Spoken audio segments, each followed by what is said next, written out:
Sahabat-sahabat Kristus, salam jumpa dalam acara Sabtu, Sarapan Bersama Tuhan. Adapun menu sarapan hari ini diambil dari Amsal pasal 15 ayat 27. Siapa loba akan keuntungan gelap, mengacaukan rumah tangganya, tetapi siapa membenci suap akan hidup.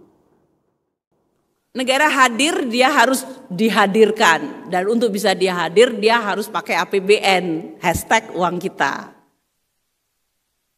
Jadi negara hadir tidak gratis. Dia harus bisa dihadirkan. Saya baru bicara tentang technicalities-nya. Kalau hadir, maka dia harus dibiayai. Kalau dia dibiayai, maka dia harus ngambil pajak.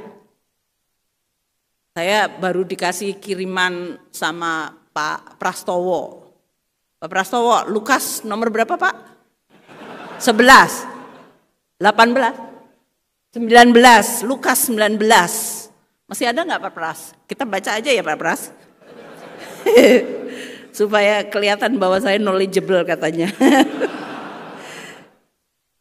Ya. Saya mau menyampaikan bahwa ngurusin negara itu kita nggak kering, kita juga banyak diskusi yang filosofikal juga. Bener nggak Pak Pras? Pak Pras mana Pak Pras? Kirim ke saya Pak Pras. Kembali. Jadi Lukas 19, kata Pak Pras, ini kalau salah berarti kotasinya dari Pak Pras ya. Disebutkan gimana Pak Pras? Bahwa dia mengambil uang dari kelompok kaya. Dan dia mengatakan, Yesus datang dan dia mengatakan, dia melambai-lambaikan tangan, siapa itu namanya Pak Pras orangnya? Ya, aku nggak ngerti namanya, tapi kira-kira tahu mana Pak Pras ya? Kita cari. Coba saya cari Lukas. Ya.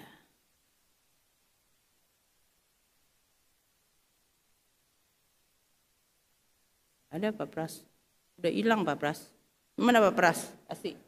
Tapi kira-kira Yesus lagi berjalan, kemudian ada si Matius ya. Satius, dia adalah orang yang nggak bagus katanya. Dia suka ngambil-ngambil duit. Terus dia naik manjat pohon. Terus kelihatan. Akhirnya Yesus memutuskan datang ke rumahnya. Orang nanya kenapa Yesus datang ke rumah orang yang kayaknya nggak reputable gitu. Tuh. Kira-kira bener nggak ya Pak Pras? Udah dikirim ke saya supaya saya nggak salah quote. Nanti kalau kita salah kitab suci saya dimanain. Zacchaeus.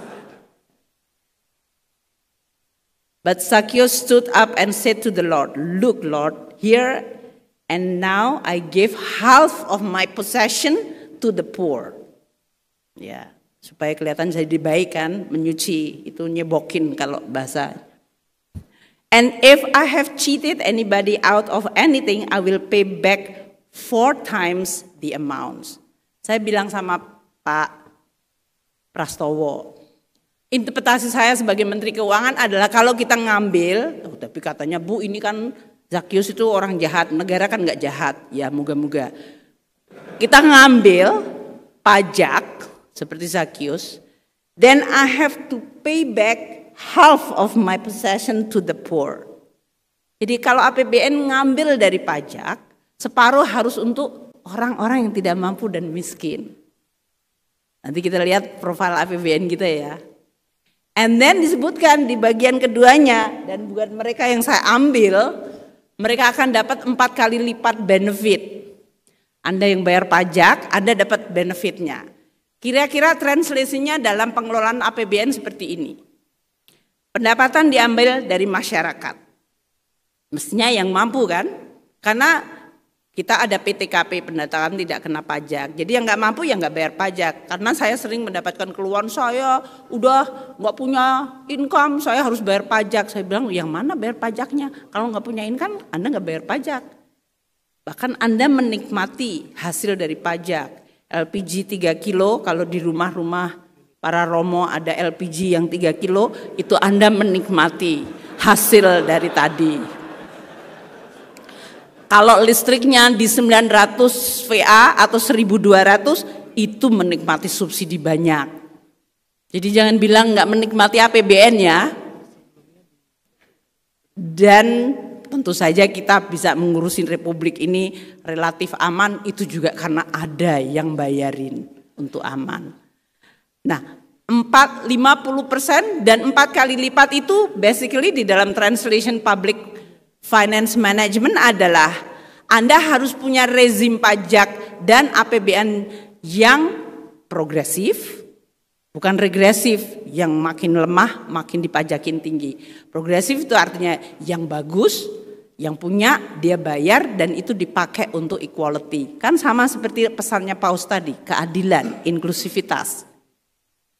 Dan kita bangun public institution dan public goods, infrastruktur, supaya Anda yang bayar pajak bisa menikmati manfaatnya 4 kali lipat. Untuk mobilitas, untuk produktivitas, untuk economic activity. Jadi mengelola APBN kalau kita makhluk beragama, we are not just doing because kita senang aja nyusahin orang dengan mungut-mungut. Atau kita merasa punya power mengelola uang ribuan triliun for the sake of untuk kita kelihatan keren. Dari perasaan kita sebagai umat manusia yang beragama, kita tahu bahwa ada misi keadilan yang kita bawa di situ. Dan untuk itu masih banyak yang harus dibenahi.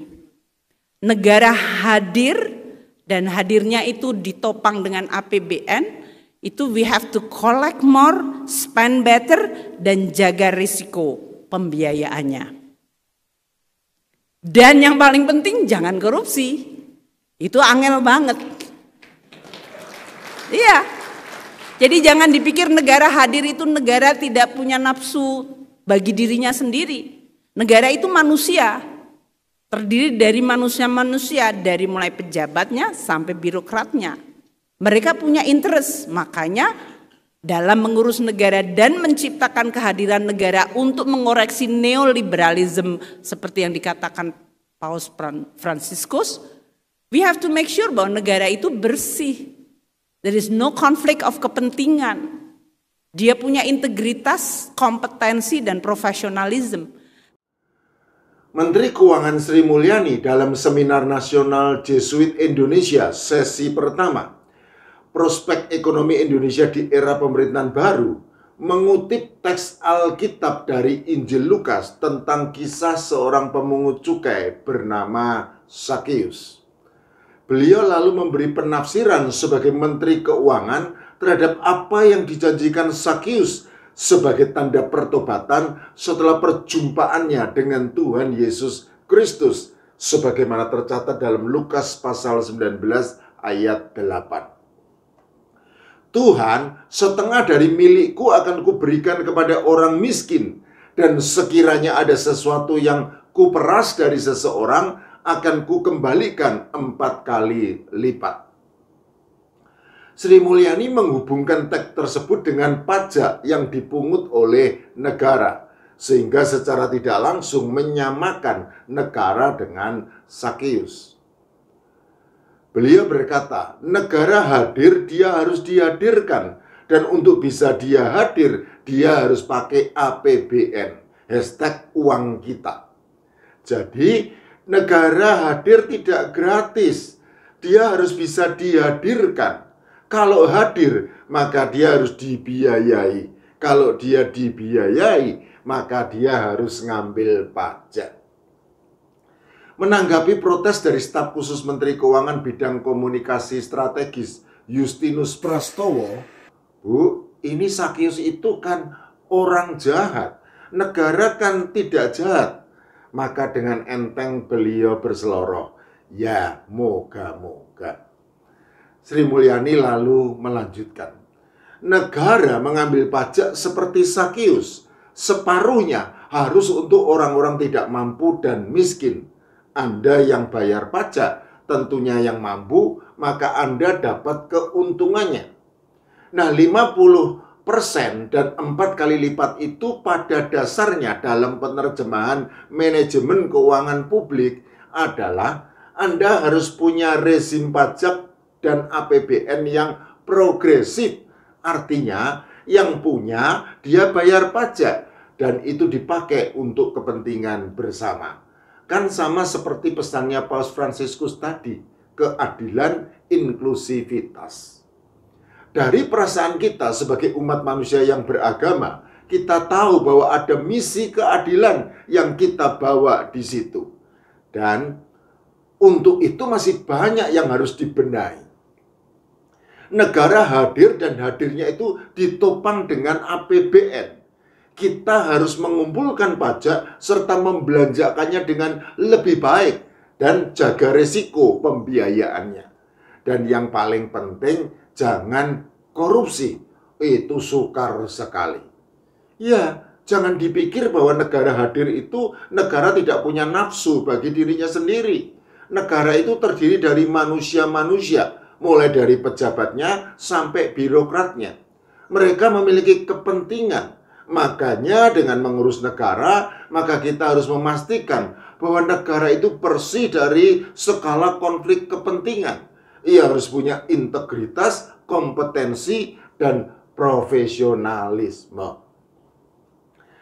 Sahabat-sahabat Kristus, tentu kita harus bangga mempunyai Menteri Keuangan seperti Sri Mulyani yang menunjukkan dirinya sebagai pejabat pemerintah yang memiliki integritas, kompetensi, dan profesionalisme. Celakanya, tidak semua pejabat pemerintah seperti beliau. Seperti yang kita ketahui bersama, kenyataannya di antara para pejabat pemerintah masih banyak yang melakukan korupsi dan menerima suap. Dan hal itu diperparah oleh birokrasi negara kita yang tergolong buruk atau sengaja dibiarkan buruk. Di dunia ini di sepanjang zaman selalu saja ada orang yang loba akan keuntungan gelap, termasuk para pejabat pemerintah yang memiliki akses dan kekuasaan untuk melakukan korupsi dan menerima suap. Mereka melakukan kejahatan itu tanpa rasa takut karena mengira tidak akan ketahuan atau tertangkap oleh para penegak hukum. Itulah sebabnya mereka juga tidak pernah memikirkan akibat apa yang akan ditanggung oleh keluarganya apabila kasus suap tersebut terbongkar. Saya yakin mereka pasti tidak pernah membaca atau mendengar nasihat bijak dari penulis Amsal yang menjadi menu sarapan hari ini. Siapa loba akan keuntungan gelap, mengacaukan rumah tangganya, tetapi siapa membenci suap akan hidup. Amsal 15 ayat 27. Sahabat-sahabat Kristus, sebagaimana sudah saya sampaikan dalam Sabtu edisi Allah anti suap, kasus suap selalu melibatkan dua pihak, yaitu pihak penerima dan pemberi suap. Oleh karena itu, jika ingin negara kita bersih dari kasus korupsi dan suap, maka setidaknya sebagai warga negara yang baik, kita semua dapat turut serta dengan tidak memberi suap. Harus diakui, memang ada birokrasi di negara kita yang seolah-olah sengaja dibiarkan buruk, supaya tetap ada celah bagi orang-orang yang loba akan keuntungan gelap untuk melakukan korupsi dan menerima suap. Sebagai contoh, ujian untuk mendapatkan SIM begitu sukar, nyaris tidak ada yang bisa lulus lewat jalur legal.